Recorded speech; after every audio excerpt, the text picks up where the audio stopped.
예수님께서 씨 뿌린 자의 비유에 대해 말씀하시면서 또 말씀을 비유로 말씀하셨습니다. 특별히 마가복음 4장에 보면 또라는 단어가 4번 등장합니다. 예수님께서 계속해서 또 말씀하시는 이유는 그 내용들이 중요한 것들이기 때문입니다. 여기서 또라는 그 헬라어는 카이라는 단어인데 사실 그리고라는 단어입니다. 그리고 또라고 말씀하신 것은 앞에 말씀하신 것들의 연속성을 가지고 그 이후에 계속해서 말씀하시는 겁니다. 그래서 마가복음 4장 전체가 각각의 말씀을 하시는 것 같지만 각각 따로 분리된 것이 아니라 여러 말씀들이 하나의 주제로 이어져서 오늘 말씀을 해 주시는 거죠. 그렇다면 예수님께서 오늘 말씀하신 그 하나의 주제, 한 가지의 말씀은 무엇일까 하는 겁니다. 그것이 바로 하나님 나라에 대한 말씀입니다. 예수님께서 예수님 앞에 모인 사람들을 가르쳐 주실 때 마가복음 4장 11절 말씀 보면 하나님 나라를 비유로 말씀하신다고 하셨습니다. 이르시되 하나님의 나라의 비밀을 너희에게 주었으나 외인에게는 모든 것을 비유로 하나니. 하나님 나라는 어떤 곳일까요? 일반적으로 우리가 나라라고 할 때, 나라를 생각할 때 제일 먼저 떠올리는 것 중에 하나가 영토입니다. 땅에 대한 거죠. 그 땅이 어떤 곳이냐 혹은 어디에 있느냐 하는 것을 생각합니다. 왜냐하면 우리가 가지고 있는 나라의 개념 중에 중요한 것이 지리적인 것이기 때문에 그렇습니다. 여러분, 국가가, 나라가 세워질 때는 국토, 영토, 땅이 반드시 있어야 합니다. 그러나 땅이 있다고 해서 나라가 세워진 것은 아닙니다. 그곳을 살아가는 혹은 그곳에서 살아가는 사람들이 있어야 하고 백성들이 있어야 하고 또 그 땅을 혹은 그 땅에 살아가는 백성들을 다스리는 혹은 움직이는 통치가 있어야 나라가 되는 거죠. 만약 통치가 미치지 않는 땅이라면 그 땅은 그 나라에 속한 것이라고 말하기가 어려워지는 겁니다. 그런데 하나님의 나라는 우리가 말하는 그 땅에 대한, 세상의 땅, 어디에 위치해 있는 그 땅에 대한 것이 아닙니다. 예수님께서 하나님의 나라를 말씀하시면서 사람이 씨를 땅에 뿌린과 같이 씨가 나서 자라게 되는 그 땅을 이야기하는 거죠. 그러니까 하나님 나라를 이야기할 때 땅에 대한 이야기는 우리의 마음밭을 이야기하는 겁니다. 하나님의 말씀을 듣는 우리의 마음인 거죠. 그러므로 하나님 나라가 이루어지는 것은 세상의 영토, 그 땅 위에 이루어지는 것이 아니라 하나님의 말씀을 듣는 그 씨가 뿌려지는 우리의 마음에 이루어지는 하나님의 나라에 대해서 오늘 마가복음 4장은 말씀을 하고 있는 겁니다. 그렇다면 나의 마음에 이루어지는 그 하나님의 나라, 어떻게 이루어지는 걸까요? 여러분, 하나님의 나라는 장차 죽어서 가는 곳이기도 합니다. 그러나 그곳만 하나님의 나라라고 말씀하시지 않는 거예요. 예수 그리스도를 믿고 구원받은 자가 하나님 나라에 들어갑니다. 하나님 나라는 낙원으로도 고백을 합니다. 예수님께서 구원받은 강도를 향해서 내가 진실로 내게 이르노니 오늘 내가 나와 함께 낙원에 있으리라 하시니라 라고 선포하셨습니다. 마태복음에서는 하나님의 나라를 천국이라고 말씀합니다. 하나님의 나라와 천국을 비교할 때 하나님의 나라는 하나님의 통치에 대한 강조점이 있다면 천국은 하늘에 그 강조점이 있습니다. 그렇다면 하나님의 나라는 어떤 나라일까요? 하나님의 통치가 이루어지는 그곳이 하나님의 나라입니다. 만약 나의 마음이 하나님의 통치 아래에 있다면 그 사람은 이미 하나님 나라에 있는 겁니다. 그래서 예수님께서 귀신 들린 사람을 고쳐주신 것에 대해서 말씀하실 때 하나님의 통치로 그렇게 된 것을 이야기하시면서 하나님의 나라가 이미 너희에게 임하였다라고 말씀하신 겁니다. 또한 하나님의 나라가 언제 임하는지 물어보는 바리새인들을 향해서 예수님은 이렇게 대답을 해주셨습니다. 누가복음 17장 20절과 21절에 보면 바리새인들이 하나님의 나라가 어느 때에 임하나이까 묻거늘 예수께서 대답하여 이르시되 하나님의 나라는 볼 수 있게 임하는 것이 아니요 또 여기 있다 저기 있다고도 못하리니 하나님의 나라는 너희 안에 있느니라. 내 삶에 하나님이 통치하신다. 하나님의 나라가 임한다는 거죠. 하나님의 나라가 임한다는 건 어떤 걸까요? 모든 나라에는 법이 있습니다. 법으로 통치하는 나라가 되어야 하는 이유는 법이 없이 통치하면 그 통치는 정당성을 인정받기가 어려운 거죠. 그래서 모든 나라에는 그 통치의 정당성을 이루기 위해서, 얻기 위해서 이제 법을 만드는 겁니다. 법을 두는 겁니다. 그러면 하나님의 나라에도 법이 있습니다. 하나님의 말씀입니다. 하나님은 이스라엘 백성들을 출애굽시키시고 그들을 제사장의 나라가 되게 하시겠다고 하셨습니다. 그러면서 하나님은 그들에게 율법을 주신 거예요. 율법은 이스라엘 백성들이 광야에서 생활할 때뿐만 아니라 그들이 장차 들어갈 가나안 땅에서도 지켜야 할 하나님의 말씀이었고 법이었습니다. 하나님의 나라의 법을 주신 거예요. 하나님은 믿는 자들에게도 하나님의 법인 율법, 하나님의 말씀을 주시는 겁니다. 저와 여러분에게도 똑같이 하나님의 말씀을 주시는 거죠. 나의 마음에 하나님의 나라가 이루어지는 것은 하나님이 나의 삶을 통치하실 때 하나님의 나라가 이루어지는 겁니다. 뿐만 아니라 내 삶을 움직이는 법이 하나님의 말씀일 때 내 삶에 하나님의 나라가 이루어지는 거죠. 그때 내가 하나님 나라 안에 있는 것이기도 합니다. 그럼 법은 항상 동일해야 됩니다. 그러니까 모든 사람에게 동일하게 적용되어야 한다는 거예요. 그래서 출애굽한 이스라엘 백성들 구원받은 공동체를 보면 여러 민족들이 함께 있었습니다. 그래서 개역 개정 새로 번역된 성경을 보면 그 여러 민족들을 이제 잡족이라고도 번역을 했는데 영어 성경 보면 여러 나라들 혹은 여러 민족들이라고 말씀합니다. 출애굽한 공동체에게 하나님이 말씀을 주실 때 모든 사람에게 동일하게 주셨습니다. 여러 민족이 있는데 잡족이 있는데 이 사람들에게는 이 법을 주고 저 사람들에게는 저 법을 주시지 않으셨다는 거예요. 하나님은 출애굽한 공동체 안에 있는 타국인이라 할지라도 그들에게 같은 율례를 주셨습니다. 그래서 민수기 9장 14절과 15장 15절에 보면 이렇게 말씀을 하고 있습니다. 만일 타국인이 너희 중에 거류하여 여호와 앞에 유월절을 지키고자 하면 유월절 율례대로 그 규례를 따라서 행할지니 거류민에게나 본토인에게나 그 율례는 동일한 것이니라. 또 15장 15절에 회중 곧 너희에게나 거류하는 타국에게나 같은 율례이니 너희의 대대로 영원한 율례라. 너희가 어떠한 대로 타국인도 여호와 앞에 그러하리라. 하나님이 우리에게 주신 말씀을 따라 사는 사람은 하나님의 통치 아래서 사는 사람입니다. 동시에 그 사람은 하나님의 나라에 사는 거예요. 여러분 찬송가 438장 내용문이 은총 입어 찬송 가사를 보면 이렇게 2절에서 고백을 하고 있습니다. 주의 얼굴 뵙기 전에 멀리 뵈던 하늘나라 내 마음속에 이루어지니 날로 날로 와도다. 높은 산이 거친 들이 초막이나 궁궐이나 내 주 예수 모신 곳이 그 어디나 하늘나라. 할렐루야 찬양하세 내 모든 죄 사함 받고 주 예수와 동행하니 그 어디나 하늘나라. 여러분 우리는 죽어서만 하나님의 나라를 경험하는 것이 아니라 살아서 하나님의 나라를 경험하고 누리는 겁니다. 오늘도 살아서 하나님의 나라를 경험하는 저와 여러분이 될 수 있기를 주의 이름으로 간절히 축원합니다. 그 하나님의 나라를 경험하는 사람은 기쁨으로 살아가요. 왜냐하면 하나님의 나라는 그 자체가 기쁨이거든요. 그 하나님의 나라를 우리는 이 땅에서도 믿음 안에서 살아갈 때 경험하는 겁니다. 누리는 거죠. 여러분 하나님의 나라는 어떤 곳일까요? 첫 번째 하나님의 나라가 하나님의 통치가 하나님의 법이 있는 나라라면 하나님의 나라는 어떤 곳일까요?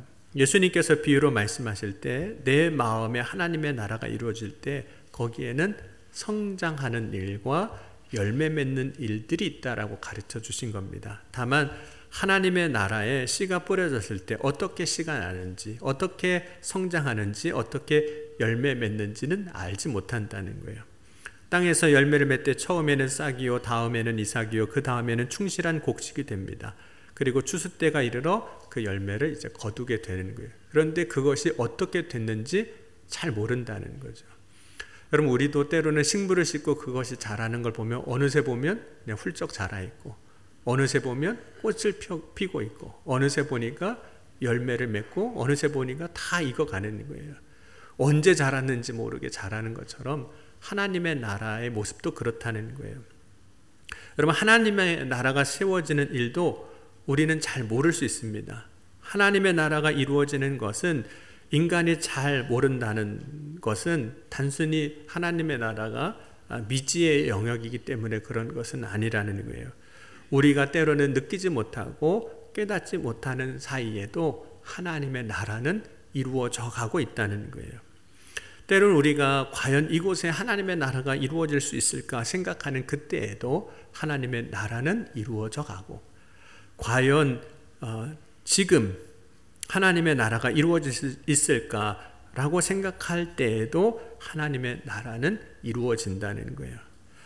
여러분, 과연 역사의 현실 속에서 하나님의 나라가 정말 이루어지는 건가라고 생각할 때가 있었습니다. 예를 들자면 모든 사람의 인생에서도 마찬가지겠지만 역사적으로 보면 고난과 고통의 시간을 보낼 때 그렇습니다.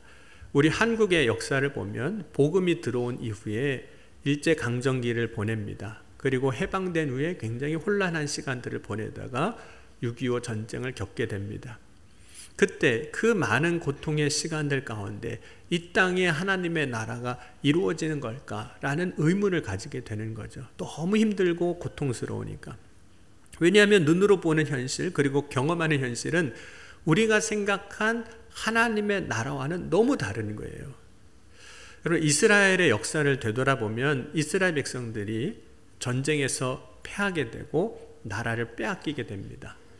그때 예루살렘 성은 무너지고 이스라엘 땅은 황폐해졌습니다.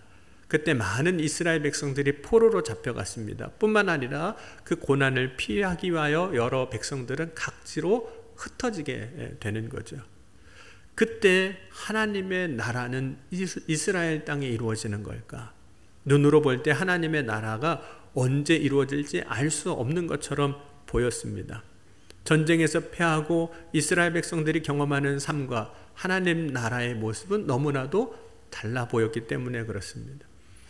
여러분, 오늘 우리가 살아가면서 이 땅에 살아가면서 지금 이 시간을 살아가면서 경험하는 현실도 우리가 알고 있는 하나님의 나라와 너무 다르게 느껴질 수 있습니다. 우리가 경험하는 육신의 고통 가운데서, 질병의 문제 가운데서, 우리가 경험하고 살아가는 가운데 갖게 되는 어떤 경제적인 문제 가운데서, 우리가 경험하는 사람과의 관계 안에서 하나님의 나라는 너무나도 멀게 느껴진다는 거죠. 여러분, 이사야 선지자는 하나님의 나라를 이렇게 표현을 하기도 했습니다. 이사야 11장 6절에서 8절 보면, 그때 이리가 어린 양과 함께 살며 표범이 어린 염소 함께 누우며 송아지와 어린 사자와 살찐 짐승이 함께 있어 어린 아이에게 끌리며 암소와 곰이 함께 먹으며 그것들의 새끼가 함께 엎드리며 사자가 소처럼 풀을 먹을 것이며 젖먹는 아이가 독사의 구덩이에 장난치며 젖된 어린 아이가 독사의 굴에 손을 넣을 것이라. 이것이 하나님 나라의 모습인데, 우리가 바라보는 현실은 경쟁하고 서로 다투고 물어뜯고 사나워서 서로가 서로를 대하기가 두려운 현실에 살아가기도 하는 거거든요. 그래서 하나님의 나라가 지금 우리가 살고 있는, 내가 살고 있는 이곳에는 이루어지지 않았다라고 생각을 합니다. 그러나 우리의 눈에 보이진 않지만 지금 이곳에 하나님의 나라가 이루어져 가고 있는 거예요. 제가 질문을 할 텐데 여러분이 듣고 잘 솔직하게 대답을 해주시면 좋겠습니다. 여러분은 우리 교회가 하나님의 나라로 이루어져 가고 있다고 생각하시나요? 뭐 세례문답은 아니지만 오늘 여러분의 가정에도 하나님의 나라가 이루어져 가고 있다고 믿어지세요? 오늘 나의 삶에도 하나님의 나라가 이루어져 가고 있다, 이게 믿어지시나요? 어떻게 지금 이곳에 하나님의 나라가 눈에 보이는 현실은 다투고 분쟁하고 싸우고 그런 현실 가운데서 하나님의 나라가 이루어지고 있다는 것을 우리는 어떻게 알고 확신할 수 있을까 하는 거예요. 그것을 오늘 예수님께서 비유로 말씀하실 때 성장과 열매라는 것으로 알 수 있다는 거예요. 여러분, 우리가 살아가는 삶의 현실이 아무리 각박하고 황량하며 고통 가운데 있다 할지라도 그 속에도 성장하는 것이 있습니다. 때로는 성장한 것처럼 안 보이는데 성장하는 게 있어요. 그 속에도 어떤 때 열매가 있나 싶은데 열매가 있어요. 우리의 삶에 성장과 열매가 있다는 것은 하나님의 나라가 이루어지고 있다는 증거라는 거예요. 저 자신을 이제 말씀을 준비하면서 늘 돌아보거든요. 왜냐하면 설교는 성도들에게만 하는 것이 아니라 하나님께서도 저에게 주시는 말씀이기 때문에. 근데 저 자신을 돌아보면서 과연 나는 지난날 나 자신과 비교해 볼 때 성장한 것이 있나? 열매 맺은 것이 있나? 라는 것을 되돌아보면 그래도 몇 가지가 있더라고요. 그것은 하나님을 신뢰하는 마음이 이전보다 훨씬 더 커졌다는 거예요. 10년 전에 혹은 목회를 처음 시작했을 때 20년 전 하나님을 향하여 신뢰하는 그 마음을 가졌던 것과 지금 내가 하나님을 신뢰하는 마음을 이렇게 비교해 보면 내가 성장했구나, 내 안에도 열매가 있구나 하는 것을 보게 돼요. 물론 그것을 수치로 이렇게 표현하기는 참 어렵습니다. 제가 10년 전에는 하나님을 신뢰하는 게 10점이었는데 지금은 한 20점 됐습니다. 뭐 이렇게는 말할 수는 없지만, 여러분, 하나님을 향한 신뢰하는 마음이 커졌구나라는 것을 어떻게 알 수 있을까요? 제가 목사이지만 지난 세월을 지나면서 하나님을 신뢰하는 마음이 더 커졌구나. 무엇을 통해서 알 수 있냐면 염려하지 않는 거예요. 염려하지 않는 거. 저는 여러분을 보면서 염려 안 하기로 했습니다. 염려하지 않는 거예요. 염려하는 것이 적어진 거. 그것을 통해서 내가 하나님을 신뢰하는 것이 더 많아졌구나. 여러분, 사도 바울은 염려할 것이 있으면 이렇게 하라고 우리에게 알려줬거든요. 빌립보서 4장 6절 말씀을 함께 읽겠습니다. 다 같이 읽겠습니다. 아무것도 염려하지 말고 다만 모든 일에 기도와 간구로 너희 구할 것을 감사함으로 하나님께 아뢰라. 여러분, 염려할 일이 왜 안 생기겠어요? 살다 보면 생기죠. 그런데 그때 염려하지 말고 하나님 앞에 기도하라는 거예요. 그럼 기도하면 됐죠. 뭐 하나님이 이제 들으셨으니까 알아서 어련히 다 하시겠어요. 여러분, 염려가 사라지는 것을 우리는 어떻게 알 수 있을까요? 내가 이제 염려하지 않게 됐구나. 여러분, 기도할 때 염려가 사라지면 감사할 수 있어요. 감사가 넘치는 거예요. 여러분, 기도할 때뿐만 아니라 내 삶에 염려가 없어졌다는 것을 감사가 넘치는 것을 통해서도 우리가 알 수 있어요. 때로는 이렇게 여러분들 인사하라고 그럴 때 이렇게 인사하게 한 적도 있거든요. 옆에 있는 분 보시면서 옆에 앉아주셔서 감사합니다, 이렇게 인사하시라고. 여러분, 어떠세요? 옆에 앉아주신 게 감사하세요? 네. 쟤는 또 왜 내 옆에 앉아가지고 저러냐고. 근데 정말 감사가 넘치잖아요. 그러면 누군가가 내 옆에 앉은 것도 감사한 거예요. 감사해요. 여러분, 감사가 있는 것, 오늘 내가 말씀으로 성장하여 열매를 맺고 있구나 하는 것을 보여주는 거죠. 어디에 있든지 무슨 일을 만나든지 기쁨과 감사를 고백할 수 있는 사람이라면 그 사람은 성장한 거예요. 그 사람은 지금 열매를 맺고 있는 거예요. 그렇다면 그 사람은 지금 하나님 나라 안에 살고 있는 거예요. 하나님의 나라가 그 안에 지금 이루어져 가고 있는 겁니다. 왜냐하면 하나님의 나라는 정말 기쁨과 감사가 충만한 곳이에요. 그러면 하나님의 나라는 어떤 곳일까요? 하나님의 나라. 하나님의 나라는 하나님이 계신 곳이에요. 그럼 마가복음 16장 19절 말씀 보면 주 예수께서 말씀을 마치신 후에 하늘로 올려지사 하나님 우편에 앉으시니라. 예수님께서 이제 부활하시고 승천하셨을 때 그 승천하신 예수님을 보니까 하나님 우편에 계시더라는 거예요. 하늘나라, 하나님의 나라는 어떤 것이냐면 하나님이 계신 곳이에요. 여러분, 스데반이 이제 돌에 맞고 순교하는 장면에 사도행전 7장 55절과 56절 보면 이런 고백을 합니다. 스데반이 성령이 충만하여 하늘을 우러러 주목하여 하나님의 영광과 및 예수께서 하나님 우편에 서신 것을 보고 말하되 보라, 하늘이 열리고 인자가 하나님 우편에 서신 것을 보노라는데, 하나님이 계신 곳, 하나님이 계신 곳이 하나님의 나라인데, 하나님이 계신 곳으로서 하나님의 나라는 어떤 곳일까 하는 거예요. 여러분, 하나님이 계신 그 하나님의 나라를 바라보고 있던 사람들의 마음은 어땠을까 하는 거예요. 여러분, 스데반이 지금 복음을 전하다가 돌에 맞아서 순교하고 있지만 그가 하나님의 나라를 바라보고 있을 때, 하나님이 계신 그곳을 바라보고 있을 때는 그는 평안했습니다. 그 평안함을 성경에 보면 사도행전 6장 15절에 이렇게 말씀하고 있어요. 그 얼굴이 천사의 얼굴 같더라. 하나님이 계신 곳은 모든 사람이 다 평안을 누리는 겁니다. 그래서 하나님의 나라를 우리는 이렇게 부르기도 해요. 안식처.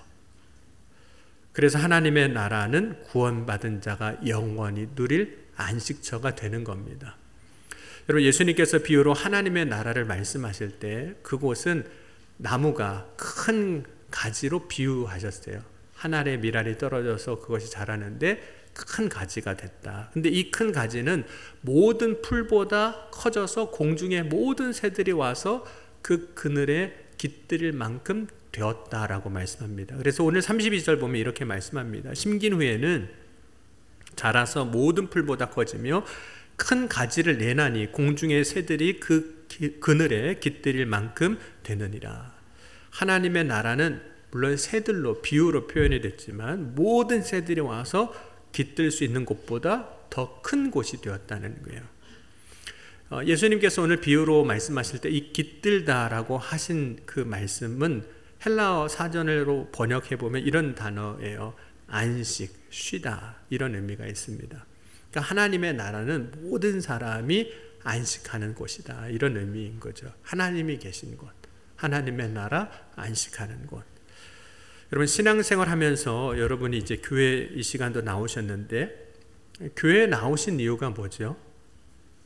이 예배 자리에 나오신 이유가 뭔가요? 때로는 맡은 것이 있어서, 저 책임 때문에도 나오긴 해요. 그죠? 맡은 게 있어서. 그런데 그 이전, 책임 이전에 정말 교회를 나오게 되는 진짜 이유가 무엇이냐는 거예요. 그 이유를 보면 이곳이 우리의 삶에 쉼을 주는 곳이기 때문입니다. 별로 안 쉬어지시나 봐요. 네. 여러분, 우리가 교회에서 쉼을 얻는 이유가 뭘까요? 일이 없어서 쉼을 얻는 건 아니에요. 여러분, 신앙생활 열심히 하다 보면 일은 더 많아질 수도 있어요. 문제가 없어서 쉼을 얻는 건 아닙니다. 여러분, 교회도 문제는 있어요. 해결해야 할 문제들이 있습니다. 그럼에도 불구하고 교회에 나오는 이유, 우리가 예배 자리에 나오는 이유는 주님이 계시는 곳이기 때문이에요. 그런데 우리가 그 주님이 계신 그곳에 나오면 쉼을 얻기 때문에 그래요. 일이 많아서 못 쉬는 게 아니에요. 문제가 없어서 못 쉬는 게 아니에요. 주님 계신 곳에 나오면 그때 주님이 쉼을 주시는 거예요.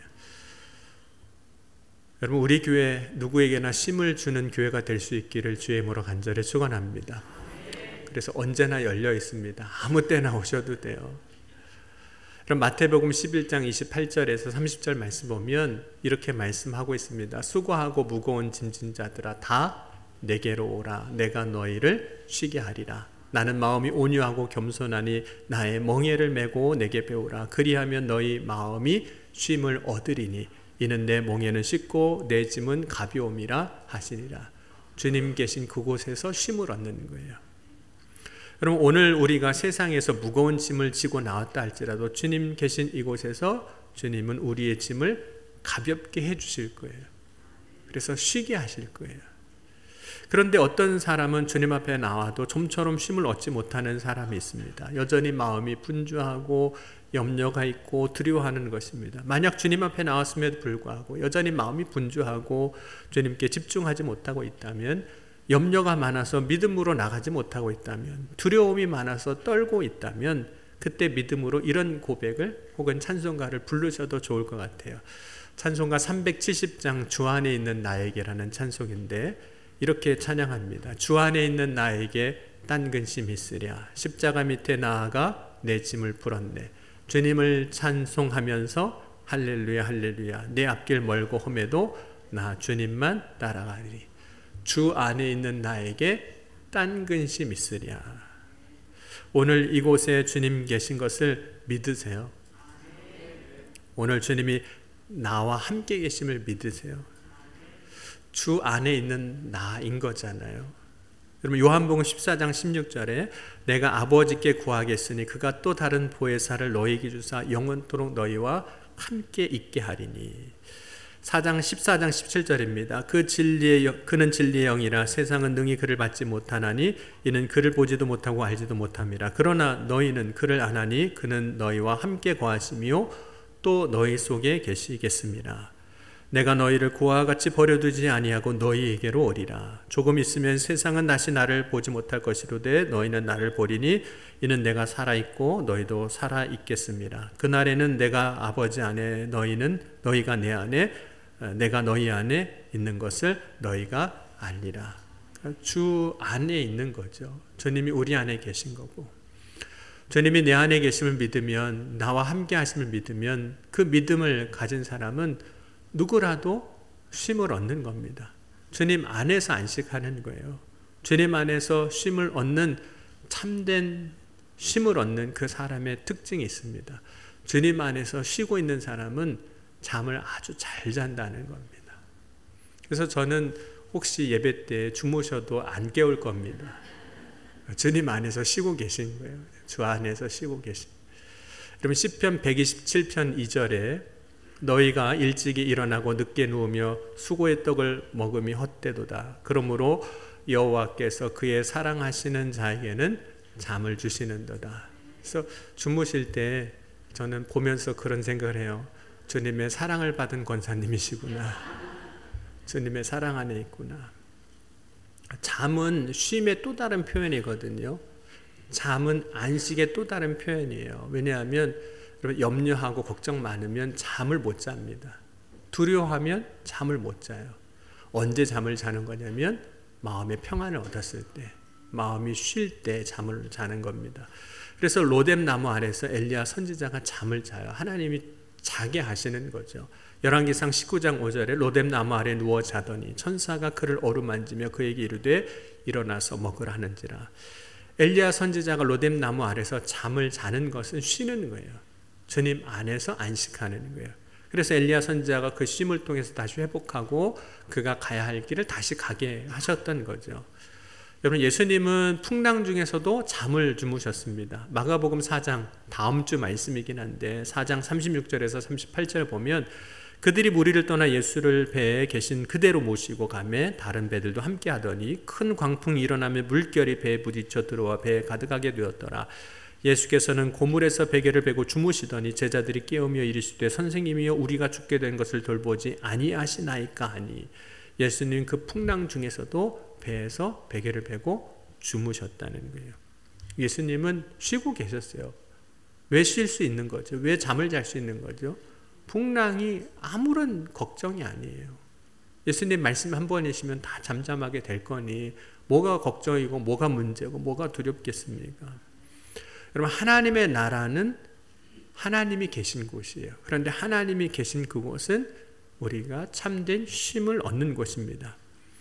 그래서 우리가 누군가 육신의 생명을 다하고 세상을 떠났을 때 하나님 안에서 영원한 안식을 누린다라고 고백을 하는 거예요. 하나님이 계신 그곳은 우리가 안식하는 곳입니다. 여러분은 어떤 나라를 소망하세요? 우리가 소망해야 할 나라는 나의 나라가 아닙니다. 나의 왕궁이 아니에요. 어떤 사람은 가정에서도 자기 나라를 세우고 싶으신 분이 있더라고요. 내 밑으로 다 서 뭐 이런 거예요. 내 말 들어 뭐 이런 자기 나라를 세우고 싶은 거예요. 어떤 분은 회사에서 사업장에서 자기 나라를 세웁니다. 물론 자기 사업이면 뭐 그럴 수도 있는데 거기서 자기 나라를 세우려고 하는 거예요. 어떤 사람은 정치를 통해서 이 땅 위에 자기 나라를 세우려고 하는 사람도 있습니다. 그러나 믿음의 사람, 우리가 소망하고 꿈꿔야 할 나라는, 내 삶에 이루어져야 할 나라는 하나님의 나라입니다. 저는 여러분의 삶이 하나님의 나라가 되어질 수 있기를 주의 이름으로 간절히 소망하고 축원합니다. 여러분의 가정이 하나님의 나라가 되길 소망합니다. 그리고 우리 교회가 하나님의 나라가 되길 소망합니다. 하나님의 법이 있고 하나님이 계셔서 누가 와도 그것에서는 안식하고 쉼을 얻는 그 하나님의 나라. 우리가 믿음으로 소망할 때 나의 삶에, 그리고 우리의 가정에, 그리고 우리 교회에 하나님의 나라가 이루어지게 하여 주실 줄 믿습니다. 장차 믿음으로 갈 하나님의 나라일 뿐만 아니라 이 땅을 살아가는 동안 이루어 주실 그 하나님의 나라에서 기쁨과 감사 그리고 쉼을 누리는 청량리교회 온 성도가 되어질 수 있기를 주의 이름으로 간절히 축원합니다. 오늘 주신 말씀 붙잡고 함께 기도하겠습니다. 주님, 이 시간 하나님의 나라를 소망합니다. 내 삶에 하나님의 나라가 이루어지게 하여 주옵소서. 우리 가정에 하나님의 나라가 이루어지게 하여 주옵소서. 우리의 교회 가운데 하나님의 나라가 이루어지게 하여 주옵소서. 주의 말씀에 법이 있는 나라, 하나님이 계신 그곳, 하나님이 주시는 그 놀라운 쉼과 평안과 안식을 누리는 하나님의 나라로 세워지게 하여 주옵소서. 이 시간 함께 말씀과 은혜를 붙잡고 기도하시겠습니다. 지금도 살아계시고 역사하신 하나님 아버지 감사합니다. 오늘 이 시간 우리에게 하나님의 나라가 이루어지길 원합니다. 오늘 나의 삶 가운데 하나님의 나라가 이루어지길 원합니다. 오늘 우리의 가정 가운데 하나님의 나라가 이루어지길 소망합니다. 오늘 이 시간 우리 교회 가운데 하나님의 나라가 이루어지길 소망합니다. 우리가 꿈꾸는 나라, 하나님의 나라가 되게 하여 주옵소서.